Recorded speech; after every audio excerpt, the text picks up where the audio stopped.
बताइए केशव जी, कौन से स्टॉक में और खरीदारी है आपकी? सर जियो फाइनेंस किस में आपकी?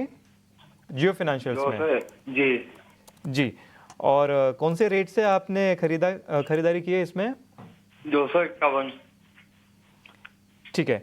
और आपका नज़रिया क्या है? आप थोड़ा शॉर्ट टर्म के लिए देख रहे हैं या लंबे समय तक इसे रख सकते हैं? 5 years। समझ बताइए, वापस बताइए। 5 years। ठीक है, हाफ ईयर। ठीक है। स्नेहा जी, आपके पास आना चाहूँगा इसके लिए। जियो फाइनेंशियल पे इनकी खरीदारी है, वहाँ से देख के तो स्टॉक में अच्छी खरीदारी भी नज़र आई है, थोड़ा अच्छा अपमूव भी आया है, लेकिन जी पिछले कई सेशन से थोड़ा साइडवेज में जाता हुआ नज़र आ रहा है। यहाँ पे फंडामेंटली आपको क्या राय बन रही है?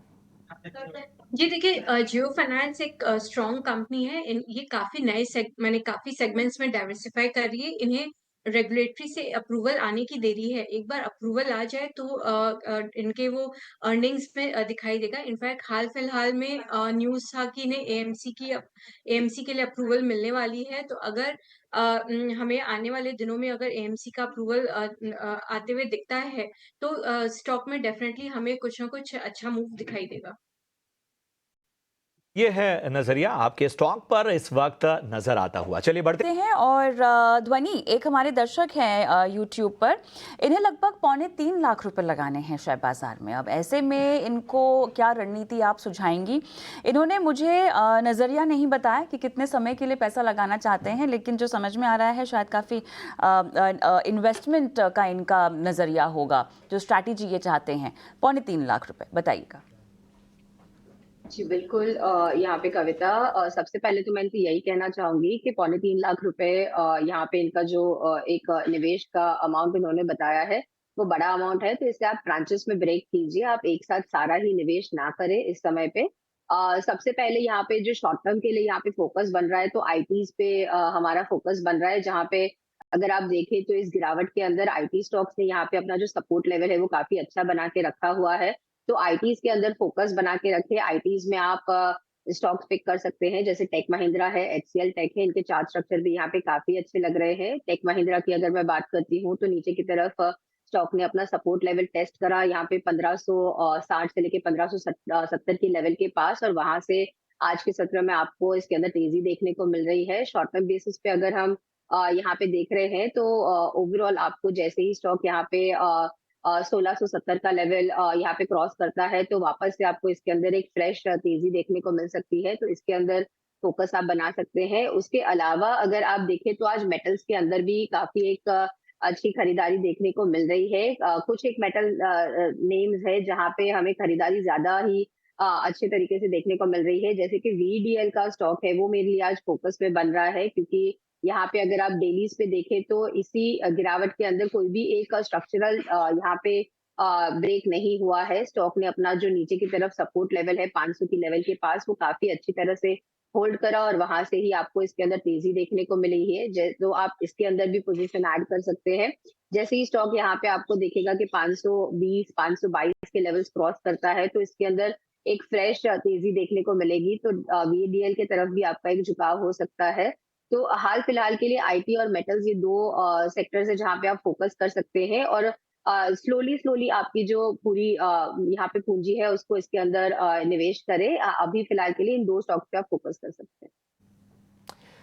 जी बिल्कुल। तो ध्वनि जी ने पूरा कंप्लीट एनालिसिस बता दिया कहाँ कहाँ पे निवेश किया जा सकता है। आईटी मेटल शेयरों में अच्छी खरीदारी देखी जा सकती है, स्टॉक्स भी आपको बता दिए गए हैं। चलिए इसी के साथ हमें अगले दर्शक के साथ जुड़ जाते हैं। हमारे साथ जिग्नेश जी जुड़ चुके हैं। जिग्नेश जी गुड मॉर्निंग, बताइए। Good morning. हाँ सर, मेरा एनबीसीसी का 150 शेयर है। जी बिल्कुल। एवरेज प्राइस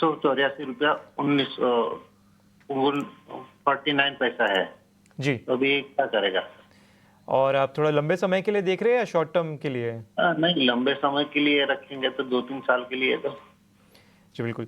ध्वनि जी आपके पास आना चाहूँगा इस सवाल के लिए। इनकी खरीदारी 184 लेवल के आसपास से है, वहाँ से देखें तो स्टॉक सिर्फ 6% ही नीचे आया है। पिछले शायद 10-12 सेशन से हम देख रहे हैं कि थोड़ा साइडवेज में जा रहा है। और लॉन्ग टर्म में देखें तो जुलाई की भी शुरुआत जब हुई थी तब से ही एक ब्रॉड रेंज में भी दिख रहा है साइडवेज जाते हुए, क्योंकि उसके पहले काफ़ी एक स्ट्रॉन्ग अपमूव आ चुका था। तो यहाँ पर आपकी क्या राय बन रही है? 2 साल तक होल्ड कर सकते हैं अभी भी? जिस हिसाब से इनका यहाँ पे 2 साल का नजरिया है तो डेफिनेटली होल्ड करना बनता है। अगर आप वीकली स्ट्रक्चर को यहाँ पे देखें तो 150 रुपए का भाव है, जहाँ पे स्टॉक ने पहले भी एक बार टेस्ट करा था, और कल की सेशन में जिस हिसाब से गिरावट देखने को मिली तो वहीं से स्टॉक ने एक अपना सपोर्ट लेवल टेस्ट करा और वहां से हमें एक बाउंस बैक देखने को मिला है। तो डेफिनेटली इनका स्टॉप लॉस, हालांकि जिस हिसाब की रेंज चल रही है तो उस हिसाब से स्टॉप लॉस यहाँ पे डीप बनता है। आपको यहाँ पे नीचे की तरफ में 140 का यहाँ पे स्टॉप लॉस खास करके लगाना पड़ेगा। जैसे 140 का लेवल ये स्टॉक ब्रेक करेगा तो इसके अंदर जो गिरावट है वो यहाँ पे 100 रुपए तक की भी देखने को मिल सकती है। बट जब तक ये लेवल यहाँ पे स्टॉक के अंदर बरकरार है, डेफिनेटली एक ओवरऑल ब्रॉड स्ट्रक्चर यहाँ पे बुलिश साइड का बना हुआ है, बने रहे ऊपर की तरफ। आप एक्सपेक्ट कर सकते हैं कि जैसे ही स्टॉक यहाँ पे 210 का लेवल पार करेगा, इसके अंदर फ्रेश खरीदारी भी देखने को मिलेगी। इनफैक्ट स्टॉक का यही एक पॉइंट है जहां पे स्टॉक ने एक रेजिस्टेंस दिखाया है। तो 210 के लेवल को खास करके ध्यान में रखें और पोजीशन को होल्ड करें। अगले दर्शक के साथ जुड़ जाते हैं। हमारे साथ राजा भट्ट जी जुड़ चुके हैं। राजा जी नमस्कार। नमस्कार सर। बताइए। सर मेरा हिंदुस्तान जिंक और हुडको को लेकर सवाल है। तो हुडको का मेरे पास करीब 1000 शेयर है। एवरेज प्राइस है करीब आपका 252 का। तो अभी उसको क्या होल्ड करना चाहिए या लॉस बुकिंग करके निकल जाना चाहिए? आगे क्या देख रहे हैं आप? और हिंदुस्तान जिंक का मेरा करीब 300 शेयर है 575 के रेंज पे। हिंदुस्तान जिंक का 600 कितने के भाव से है आपका? 575 सर। 575। हाँ ठीक है, चलेगा। एक बार थोड़ा इसमें ग्राफिक्स में देख लीजिए, थोड़ा करेक्शन होगा यहाँ पे शायद से। तो इसके लिए हम ध्वनि जी आपके पास आना चाहेंगे। हिंदुस्तान जिंक पर इनकी खरीदारी है, वहाँ से देखें तो स्टॉक नीचे आ चुका है 9-10% का। दूसरा स्टॉक जो इनका है वो है हुडको का, वो भी नीचे आता हुआ नजर आ रहा है। हुडको दरअसल देखें तो जुलाई में एक बार हाई बनाया था, उसके बाद देखें तो कुछ 35-36% नीचे गिरता हुआ नजर आया है। काफ़ी स्ट्रॉन्ग गिरावट इसमें दिखी है। यहाँ पर क्या कुछ रिवर्सल के संकेत दिख सकते हैं? साथ ही साथ एक स्टॉप लॉस भी बता दीजिए दोनों स्टॉक्स के लिए। ध्वनि जी।